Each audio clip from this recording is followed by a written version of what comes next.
and still yet more, till we become worthy of union with you, and help us all to hold fast to Baba's Daman till the very end.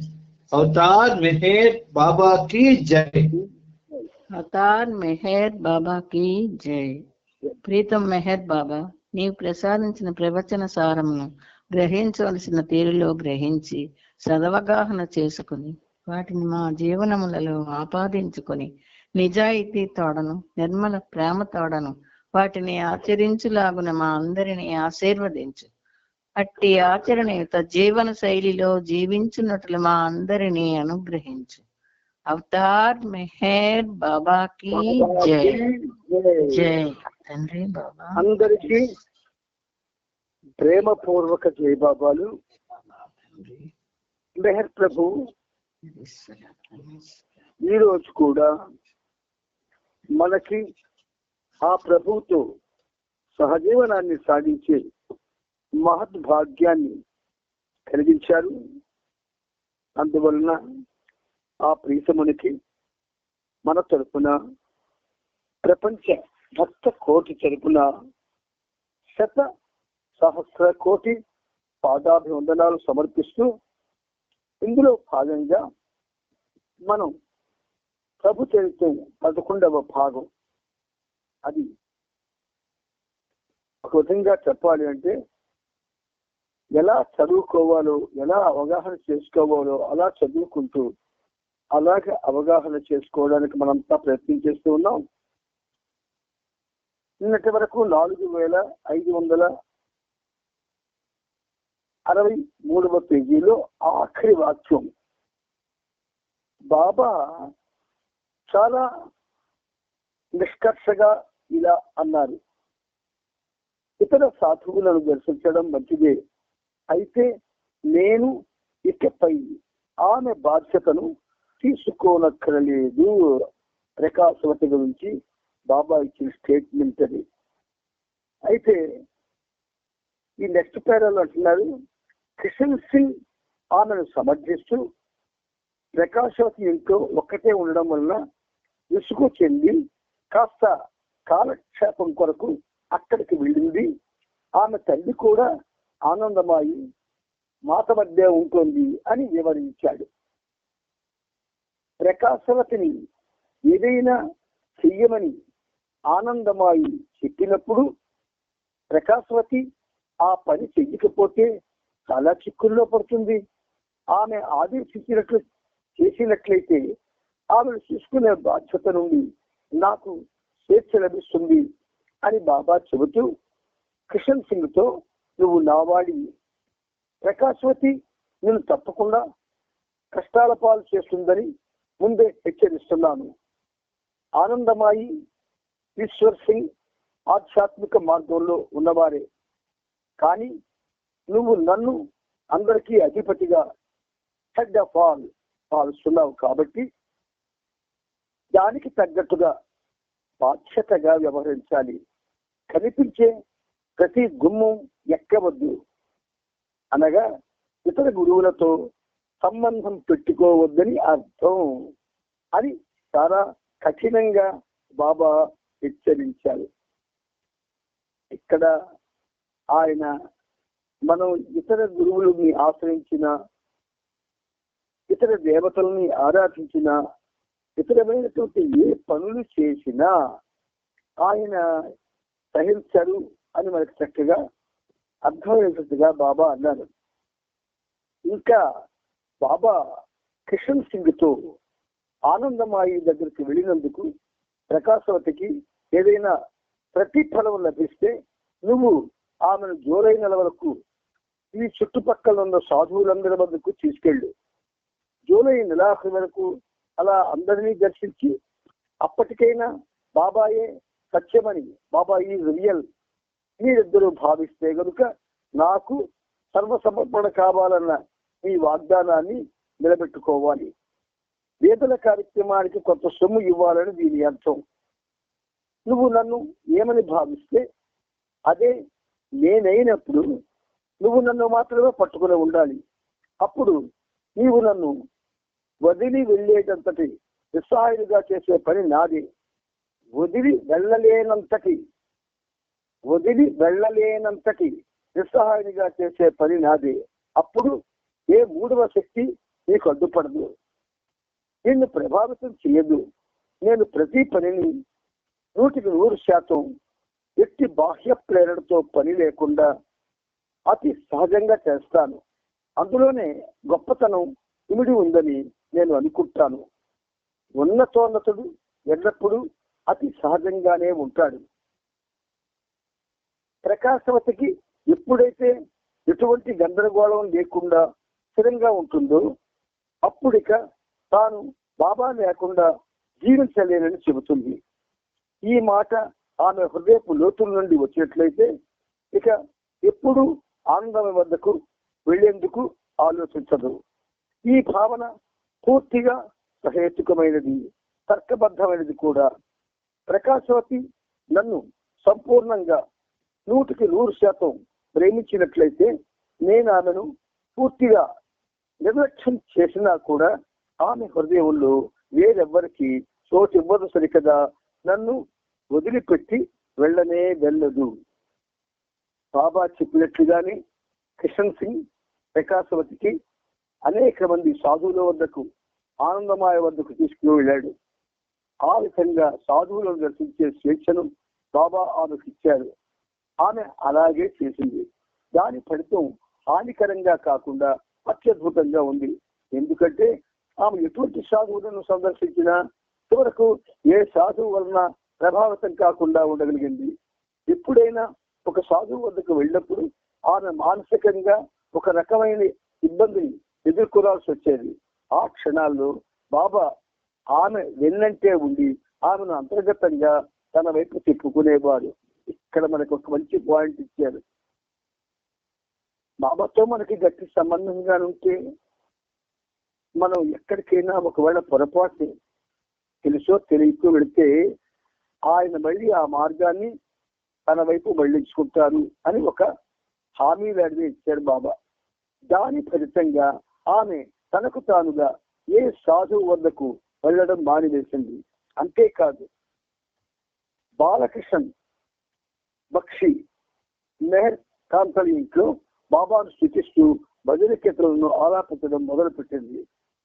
ఈ బాలకృష్ణ భక్తి మెహర్ కాంతల్ అక్కడ ప్రకాశవతి గానం చేసేది. వారి మంగళాలు ప్రతివారం ప్రకాశవతి కీర్తనలు పాడుతూ ఉండేది. ఆమెకు ఇష్టమైన ఈ క్రింది పాట చుట్టుపక్కలంతా ప్రతిధ్వనిస్తూ ఉండేది. శివలింగం నుండి ఉద్భవించిన జై మెహర్ బాబా, జై మెహర్వాన్. శివలింగం నుండి ఉద్భవించిన జై మెహర్ బాబా, జై మెహర్వాన్. ఎంత అద్భుతమైనటువంటి పాదమో చూడండి. ఇది కిషన్ సింగ్ కూడా భజన కీర్తనని దగ్గరగా పాడేవాడు. అతను పాడే కీర్తనలు మండలి ఉండే క్వార్టర్స్ కూడా వినిపించేవి. ఆ కీర్తనలను బాబా కూడా వింటూ ఉండేవారు. ఆ విధంగా ప్రకాశవతిలో అద్భుతమైన మార్పు సంభవించింది. ఎప్పటికీ కిషన్ సింగ్ తన పాదాల వద్దే ఉండేటట్లు బాబా అద్భుతమైన లీలను ప్రదర్శించారు. ఆయన పవిత్రమైన పాద పద్మాల వద్ద అందరికీ కావలసినంత ఆశ్రయం లభిస్తుంది. ఎవరినైనా ఆయన వద్దకు రావడానికి ఇష్టం లేని వారిని కూడా ఆ ప్రభువు యొక్క అపరిమితమైన కృపయే వారిని తన దరికి చేరుస్తుంది. జూన్ 19వ తేదీన బాబా మండలి వారితో ముచ్చటిస్తూ, ఒక వలి వద్దకు వెళ్ళడం వలన ప్రయోజనం ఉండొచ్చు, లేదా కొన్నిసార్లు దుష్ఫలితం కూడా ఉండొచ్చు. కానీ నా వద్దకు రావడంలో లాభ నష్టాలనే ప్రశ్న లేదు. ఎప్పుడైతే నా ఇచ్చ యొక్క ప్రకటీకరణ సంభవిస్తుందో అప్పుడు అందరూ తమకు తాముగా ఆశీర్వదింపబడతారు. మొత్తం ప్రపంచమంతా కూడా ఆశీర్వదించబడుతుంది. భగవంతుడు 100% అలా చేస్తాడు అన్నాడు. నీవు మౌనాన్ని ఎప్పుడు విరమిస్తావు అని బాబాను అలోబా అడిగాడు. బాబా చిరునవ్వు ఉన్నది ఇలా చెప్పాడు. 1200 సంవత్సరాల తరువాత భగవంతుడు నాచే మాట్లాడించినప్పుడు నేను మాట్లాడతాను. ఇక్కడ మనకి చక్కటి విషయం బాబా తెలియజేశారు. 1200 సంవత్సరాల తరువాత భగవంతుడు నాచే మాట్లాడించినప్పుడు నేను మాట్లాడతాను. 1200 సంవత్సరాలు అంటే ఇప్పుడు మనం అంతా 12 జన్మలు ఎత్తాలి, లేదా 16 జన్మలు ఎత్తాలి. నేను ఇప్పుడు ఉచ్చరించేది ఒకే ఒక్క మాట, అదే నిజమైన మాట. బాబా బుద్ధుడు, కృష్ణుడు, క్రీస్తు అందరూ ఏదో చెప్పి వెళ్ళిపోయారు. అలాగే నేను కూడా ఏదో చెప్పే వెళ్తాను. కానీ నేను మౌనం విరమించినప్పుడు మాత్రం భగవంతుడు నాచే ఏమీ చెప్పనివ్వడు. ఇప్పుడు నేను చెబుతున్నన్ని గ్రంథాలలో ముందే రాయబడి ఉన్నాయి. ఇదంతా పునరుక్తి మాత్రమే. It is all repetition. భగవంతుడు నాచే మాట్లాడించినప్పుడు మాత్రం భగవంతుడు నన్న తన హోదాను ఆయన ద్వారా ప్రకటించి రుజువు చేస్తాడు. కానీ ఇదంతా వేరే విషయం. ప్రతి యుగంలోనూ ఒకసారి భగవంతుడు ఆ విధంగా చేస్తాడు. అదంతా ఆయన లీలను బట్టి ఉంటుంది. కానీ భగవంతుడు నాచే మాట్లాడించినప్పుడు అలా నేను మాట్లాడడమే ఒక రుజువుగా ఉంటుంది. అవతార కార్యక్రమం విశ్వాత్మకమైనదన్నది సత్యం. దానిలో ప్రతి సాధువు, వలి, ప్రేమికుడు 100% సహాయపడతారు. ఇదంతా భగవంతుడే చేస్తాడు. ఆ సమయం కొరకు నేను ఎదురు చూస్తున్నాను, ఎంతో ఆతృతతో నిరీక్షిస్తున్నాను. భగవంతుడు నా చేత మాట్లాడిస్తాడన్నది మాత్రం నాకు తెలుసు. నేను ఆ దివ్య పదాన్ని ఉచ్చరించినప్పుడు భగవంతుని యొక్క ఉనికి రుజువవుతుంది. దాని కొరకు మస్తులు, సాధువులు, వలీలు చేసే సహాయం నాకు అవసరం. వారి సాయాన్ని నేను తీసుకుంటున్నాను. రెండు మధ్యలో కల్పించుకొని బాబాకి ఆ సమయం గురించి తెలుసు, అయినా ఆయన దాని కొరకు ఎదురు చూస్తున్నాను అన్నాడు. బాబా సమాధానం ఇస్తూ ఇలా చెప్పారు, నాకు ఒక విషయం మాత్రం తెలుసు. భగవంతుడు నాకే తప్పక నా మౌనాన్ని విరమింపజేస్తాడు. నా మౌన విరమణ జరిగినప్పుడు నేను చెప్పే మాటలు మౌనం ఇప్పుడు మాట్లాడుకుంటున్నట్లు ఉండవు. నేను నా నోరు విప్పి మాట్లాడినప్పుడు భగవంతుడు తన ఉనికిని రుజువు చేస్తాడు. ఆ పని కొరకే నేను సాధువుల నుండి, భక్తుల నుండి సహాయాన్ని పొందుతాను. ఈ విషయాన్ని మీకు వివరించాలన్నా, మీకు అర్థమయ్యేటట్లు చేయాలన్నా నేను మాట్లాడి తీరాలి. నేను తప్పకుండా మాట్లాడతాను. నా వాస్తవ స్థితిని ప్రకటీకరించుకుంటాను. ఆ తరువాత భగవత్ తత్వం రుజువు కాబడుతుంది. ఇంత బాహాటంగా ఈ విషయాన్ని నేను ఎన్నడూ చెప్పలేదు, అలాగే అంత స్పష్టంగా వివరించడం లేదు. మెహర్ బాబాకు ఇష్టమైన పండు మామిడి పండు. డెహ్రాడూన్లో బాబా ఉన్న బంగ్లా ఆవరణలో చాలా మామిడి చెట్లున్నాయి. పండిన పళ్ళు నేల రాలేవి. పురుష మండలిలో గుస్తాజీ దళితులకు మాత్రమే అలా రాలిన పళ్ళు ఏరేందుకు అనుమతి ఇవ్వబడింది. వారిద్దరూ అవి ఎప్పుడు రాలతాయా అని ఎదురు చూస్తూ ఉండేవారు. పండు నేల మీద పడగానే వెంటనే పరిగెత్తుకెళ్ళి దానిని తీసేవారు. పురుషులలో ఇంకెవరికి అటువంటి అనుమతి లేదు. వారి మధ్య పోటీ ఎంతగా పెరిగిందంటే తనకంటే ఎక్కువ పండ్లు బైబిల్కి అందకుండా అడ్డు తగిలేలా గుస్తాజీ రాత్రి సమయాలు ఎక్కువగా బయటే గడిపేవాళ్ళు. ఒక రాత్రి చిరుజల్లులు పడ్డాయి. డాక్టర్ దేశ్ముఖ్ నాగపూర్ నుండి బాబా దర్శనం కోరొచ్చాడు. అతడు 2వ అంతస్తులో నిద్రపోతున్నాడు. కానీ ఇంటి పైకప్పు కారుతుండడం వల్ల వర్షపు బొట్లు అతని మీద పడుతున్నాయి. అందువల్ల పక్కా బట్టలు చుట్టుబెట్టి కిందకు మారవలసి వచ్చింది. అయితే అతడు తన బెడ్డింగ్ ను కింద వరకు మోసుకెళ్ళడానికి బదులు దాన్ని కిటికీలో నుండి కిందకు పడేశాడు. సరిగ్గా ఆ సమయంలో గుస్తాజీ వర్షపు చిరుకులను లెక్క చేయకుండా మామిడి పండ్లు తింటూ చెట్టు కింద కూర్చొని ఉన్నాడు. అతని దృష్టి అంతా చెట్టు నుండి పడబోయే పండ్ల మీదే ఉంది. అందులో ఆ రాత్రి వీస్తున్న చల్లని గాలుల వల్ల చెట్ల నుండి పళ్ళన్నీ కింద పడుతున్నాయి. దేశముఖ్ కిటికీ నుండి కిందకు తోసిన బెడ్డింగ్ చెట్టు కింద కూర్చొని పడుతున్న గుస్తాజీ తల మీద పడవలసింది. కానీ కొంచెంలో ప్రమాదం తప్పింది. మరునాడు గుస్సాజీ తన కోపాన్ని బాబా ముందు వెళ్ళగెక్కాడు. బైబిల్ గుస్సాజీల మధ్య జరుగుతున్న పోటీ గురించి బాబా తెలుసుకొని బాగా నవ్వుకున్నారు. కానీ అప్పటి నుండి బాబా వారిద్దరిని మామిడి పండ్లు తినరాదని ఆంక్ష విధించారు. ఇది జరిగిన తరువాత ప్రకాశ్వతి కుమారుడు భూషణ్ను పిలిచి, నేను చెప్పినట్లు చేస్తావా అని బాబా అడిగారు. భూషణ్ తప్పకుండా చేస్తాను అన్నాడు. చెట్లకు కావలసిన మామిడికాయలన్నింటినీ కోసి పండిన తరువాత వాటిని మార్కెట్ కి తీసుకెళ్లి అమ్మేసేయి. వాటికి సంబంధించిన లెక్కలు సరిగ్గా రాయి, నేను పరిశీలిస్తాను అన్నారు. అలాగే భూషణ్ చుట్టుకున్న కాయలన్నింటినీ కోసి మగ్గించడానికి వీలుగా మండలి వారున్న బసలో వాటిని పెట్టాడు. ఎవరూ వాటిని ముట్టుకోకూడదని బాబా ఆదేశం. గుస్సాజీ బైబిల్ తమకు మామిడి పళ్ళు తినే అవకాశం దేశముఖ్ కారణంగా పోయిందని అతనిపై చాలా కోపంగా ఉన్నారు. అతడు దేహదారి నుండి వెళ్ళిపోయే వరకు వారిద్దరికి మనసులో స్థితి పడలేదు. పండిన మామిడి పండ్లను భూషణ్ ప్రతిరోజు మార్కెట్ కి తీసుకువెళ్లి అమ్మేవాడు. అమ్మగా వచ్చిన డబ్బులను బాబా లెక్క చూసేవాడు. బాబా అతనికి ఈ పని అప్పగించే ముందు ఎప్పుడు ఇదే చెప్పాలని, నిజాయితీగా ఉండాలని, ఎటువంటి నీచమైన పనులకు పాల్పడరాదని ఆదేశించాడు. భూషణ్కి అప్పగించిన కర్తవ్యంతో పాటు బాబా అతనికి నిజాయితీ గురించి వివరించేవారు. అతడు చేసిన చిన్న చిన్న తప్పిదాలను కూడా వెలుగులోకి తెచ్చేవారు.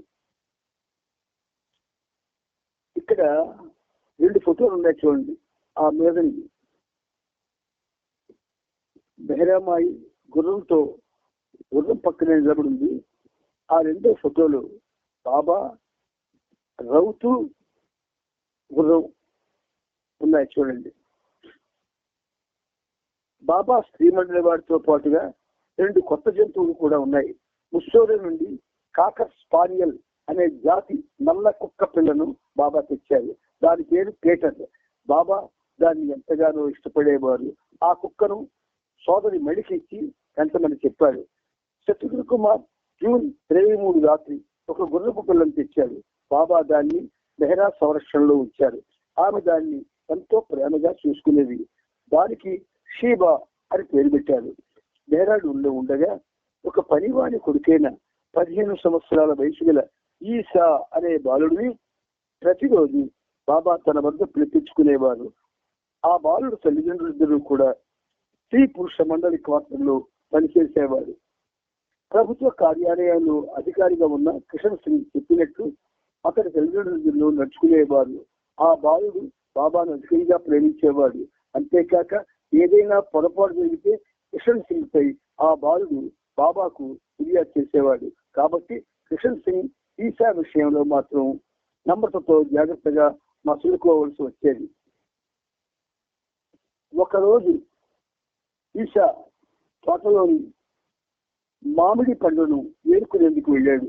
పండ్లను నేల రాల్చేందుకు అతను చెట్టుకున్న పండ్లను చూసి ఒక రాయి తీసుకొని దాన్ని విరుపెట్టి జై మెహర్ బాబా అని కొట్టేవాడు. ఆ దెబ్బకు పండ్లు కింద పడకపోతే కోపంతో ఈసా మెహర్ బాబా పనికి మాలినవాడు అని తిట్టేవాడు. జై బాబా, క్షమించగట బాబా. ఇలా అతడు రోజు చేస్తూ ఉండేవాడు. ఇది విన్న ఈసా స్నేహితుడు బాబాను పేరు పెట్టి నిందిస్తున్నాడన్న వార్తను బాబాకు చేరవేశాడు. దానికి బదులిస్తూ బాబా, అతడు అలా నన్ను నిందించడంలో తప్పేముంది? అలా నిందించడంలో కూడా అతను నా నామాన్ని స్మరిస్తూ నన్ను తలంచుకుంటున్నాడు కదా అన్నాడు. అంటే ప్రేమ ఇది కదా, నిందించిన లేదా ఒక విధంగా కోపగించుకున్నా మరి మనల్ని ఆయన క్షమించకపోతే ఎవరు క్షమిస్తారు చెప్పండి?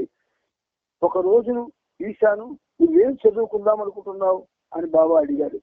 ఈశా బాబాతో, నాకు బడికి వెళ్ళడం ఇష్టం లేదు, నాకు ఉద్యోగం చేయాలని ఉంది.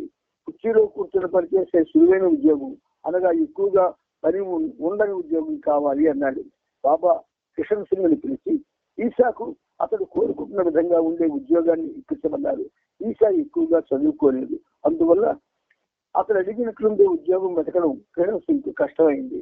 దాని గురించి బాబా రోజు కిషన్ సింగ్ అడుగుతూ ఉండేవారు. తన మాటను నిర్లక్ష్యం చేస్తున్నాడని బాబా రోజు కిషన్ సింగ్ ని నిందించేవారు. అందువల్ల కిషన్ సింగ్ బాగా పలుకుబడి గల తన స్నేహితుడిని ఈసాకు ఉద్యోగం కొరకు అడిగాడు. ఆ స్నేహితుడు తన ఆఫీసులోనే ఈసాను నియమించుకోవడానికి నిర్ణయించాడు. అతడు తన ఆఫీసు బయట ఈసా కొరకు కుర్చీ వేయించాడు. ఒక ఆఫీసు నుండి వేరొక ఆఫీస్కి తీసుకెళ్లడమే ఈసా పని. కిషన్ సింగ్ ఈ విషయాన్ని ఈసాకు చెప్పి సరిగ్గా ఉదయం 11 గంటలకు ఆ ఆఫీస్కి వెళ్ళమని చెప్పాడు. అయితే ఈసా మర్నాడు ఆ ఆఫీస్కు వెళ్ళనే లేదు. బాబా తనకి అసలు ఆ విషయమేమి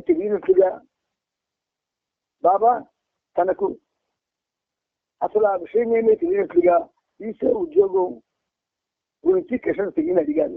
కిషన్ సింగ్ చాలా గర్వంగా ఈసాకు కావలసిన ఉద్యోగం ఇప్పించానని బాబాతో చెప్పాడు. బాబా ఈసాను పిలిపించి ఉద్యోగం ఎలా ఉంది అని అడిగాడు. ఈసా నేను అసలు వెళ్ళనే లేదు అని సమాధానం ఇచ్చాడు. ఎందుకు వెళ్ళలేదు అని బాబా అడిగారు. ఈసా మొదట కిషన్ సింగ్ నన్ను ఆఫీసుకు తీసుకెళ్లి ఆ యజమానికి పరిచయం చేయాలి కదా, అతను ఆ పని చేయలేదు, అందుకే నేను వెళ్ళలేదు అన్నాడు. కిషన్ సింగ్ వైపు తిరిగి అతను చెప్పేది నిజమేనా, నువ్వెందుకు నీతో పాటు ఈసాను తీసుకెళ్లలేదు, రేపు తీసుకెళ్ళు అన్నారు బాబా. ఆ మరునాడు కిషన్ సింగ్ ఈసాను తన కారులో ఆఫీస్కి తీసుకెళ్లాడు. కిషన్ సింగ్ మరొక ఆఫీసర్తో మాట్లాడుతుండగా ఈసా ధైర్యంగా తలుపు తీసుకొని తన కాబోయే యజమాని గదిలోకి వెళ్లి అతని ఎదురుగా కుర్చీలో దగ్గరగా కూర్చున్నాడు. కిషన్ సింగ్ తన స్నేహితుని వద్దకు వచ్చినప్పుడు ఆ స్నేహితుడు ఇతడెవరు అని ప్రశ్నించాడు. నేను చెప్పింది ఈ బాల్ గురించి అని కిషన్ సింగ్ చెప్పాడు. అతడు కిషన్ సింగ్ తో మర్యాద తెలియని ఇటువంటి వాడినా నువ్వు సిఫారసు చేసింది, నువ్వు నా స్నేహితుడి కొరకు ఊరుకున్నాను, లేకుంటే ఇలాంటి పనికి మాలిన వాడికి మంచి గుణపాఠం చెప్పేవాడిని అన్నాడు. కిషన్ సింగ్ బాగా ఇబ్బంది పడుతూ నేరుగా బాబా వద్దకు ఈసాను తీసుకెళ్లాడు. ఈసా వెంటనే కిషన్ సింగ్ తనను అవమానపరిచాడని బాబాకు ఫిర్యాదు చేశాడు. కిషన్ సింగ్ బాబా మందలించాడు. ఇతను చాలా అమర్యాదగా ప్రవర్తించాడు, నేనేం చేయగలను బాబా అంటూ కిషన్ సింగ్ వివరించాడు. బాబా అతనికి మర్యాద తెలియదు, సరే నీకు కూడా మర్యాద తెలియదా, అతను రోడ్లు ఊడ్చేవాడు కావడం వలన అతన్ని చిన్నచూపు చూస్తున్నాడు. స్వయంగా భగవంతుడై ఉండి కూడా నేను అతన్ని నా పక్కన కూర్చోవడానికి అనుమతిస్తున్నాను, నువ్వేమో అతన్ని చేదరించుకుంటున్నావు. అతన్ని నీతో సమాన స్థాయిలో ఉంచమని నేను చెప్పటం లేదు, కానీ ఈసాను ఈసడించుకోకు, అతని పట్ల ప్రేమగా ఉండు అన్నాడు.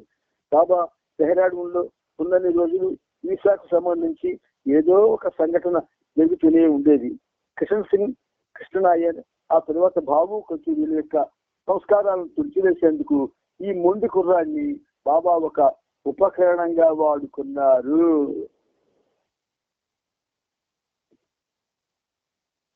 కిషన్ సింగ్, కృష్ణనాయర్, ఆ తర్వాత బాబు కల్చూరి యొక్క సంస్కారాలను తుడిచేందుకు ఈ మొండి కుర్రాడిని బాబా ఒక ఉపకరణంగా వాడుకున్నారు.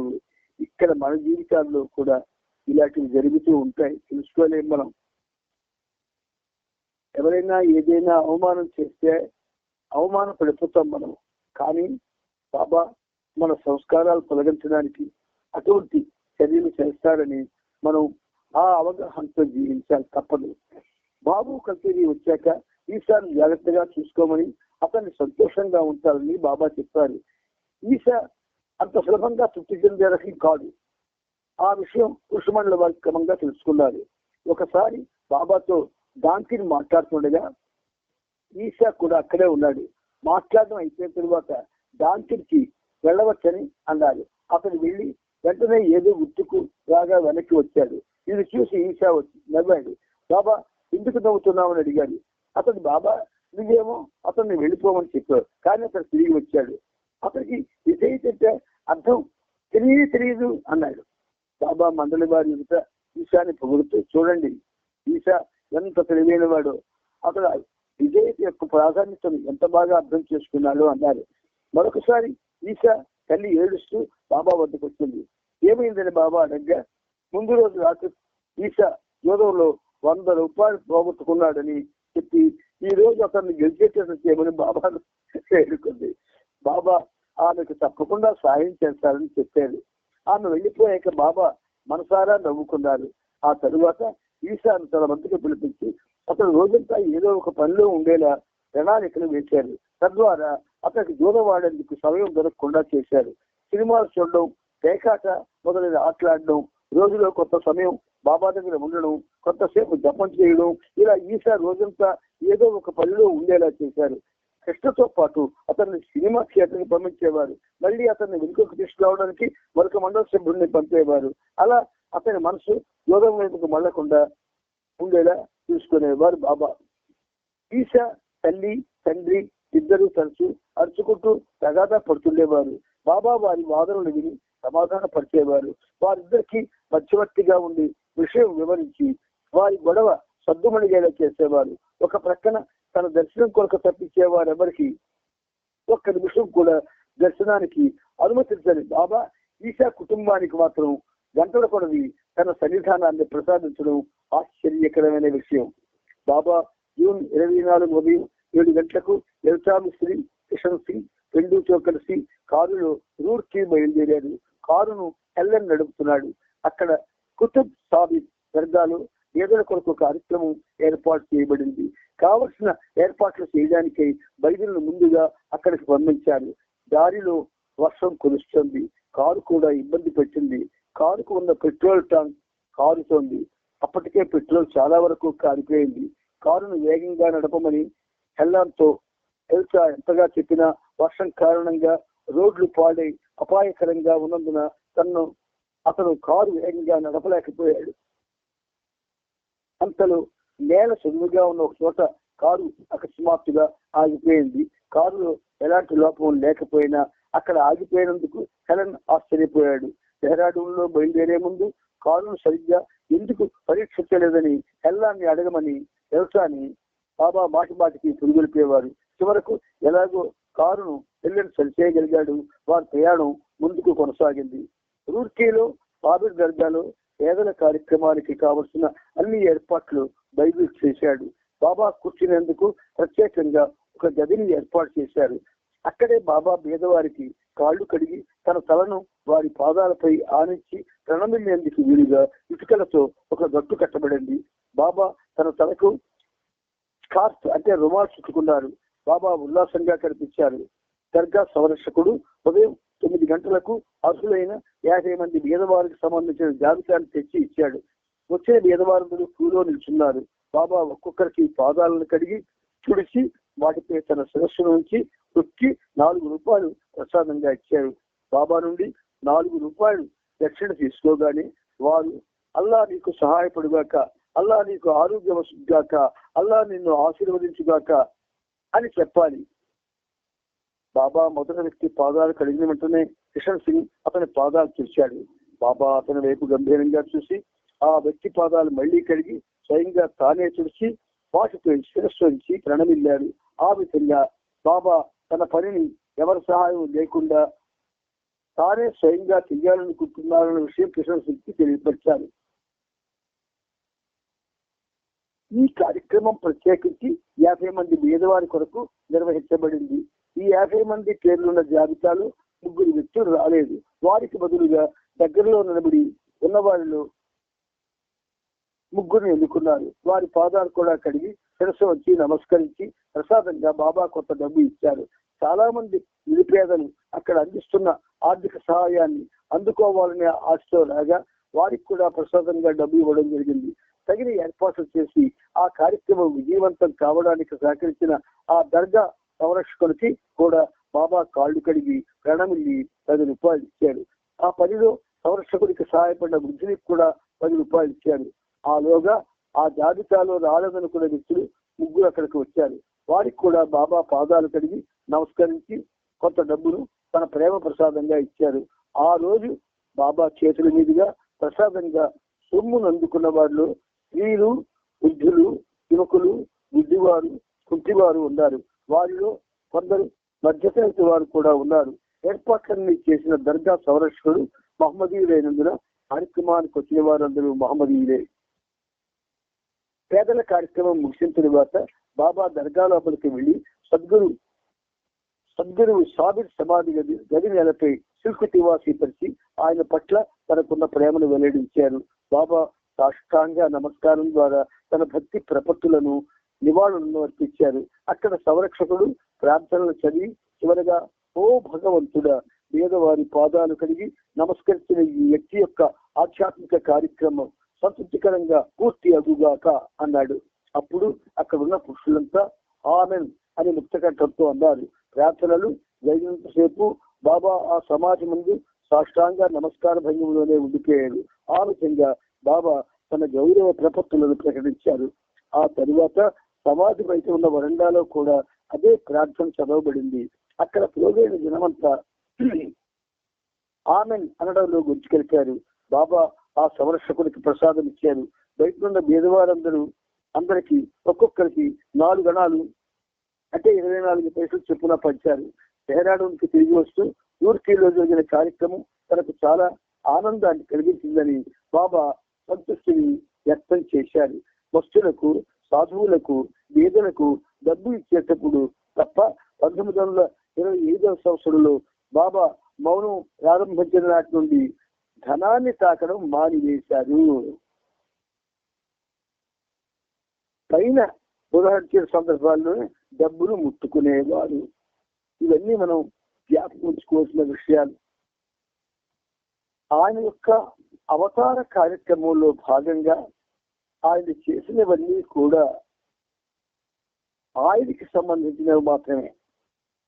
అలాగే బాబాకి తమ సహాయంతో సంతోషపడిన ఆ మందడి వాళ్ళంతా కూడా వాళ్ళు కూడా ఒక విధంగా బాబా యొక్క అనునాయులు కనుక ఆయన్ని విశ్వసించి ఆయనకు పూర్తిగా అర్పణ అయినందున వాళ్ళు బాబా చెప్పినట్టు నడుచుకోగలిగారు. ఇప్పుడు మనం కూడా అలాగే బాబాకి అర్పణై ఆయన ఈ గ్రంథాల ద్వారా మనకి వివరిస్తున్న అతి ముఖ్యమైనటువంటి ఆధ్యాత్మిక విషయాలన్నీ కూడా గుర్తుంచుకొని బాబాకి నిరంతరం కూడా ఆయనకి చేరువై ఆయన స్మరణ చేస్తూ మన జీవితాన్ని ఒక విధంగా చెప్పాలి అంటే మోక్షార్థికి అనుగుణంగా మనం మలుచుకోవాల్సిన అవసరం ఉంది. అందరికీ జై బాబా. అవతార్ మెహర్ బాబా की जय. అవతార్ మెహర్ బాబా की जय. అవతార్ మెహర్ బాబా की जय. అవతార్ మెహర్ బాబా की जय. అందరికీ జై బాబా. అందరికీ జై.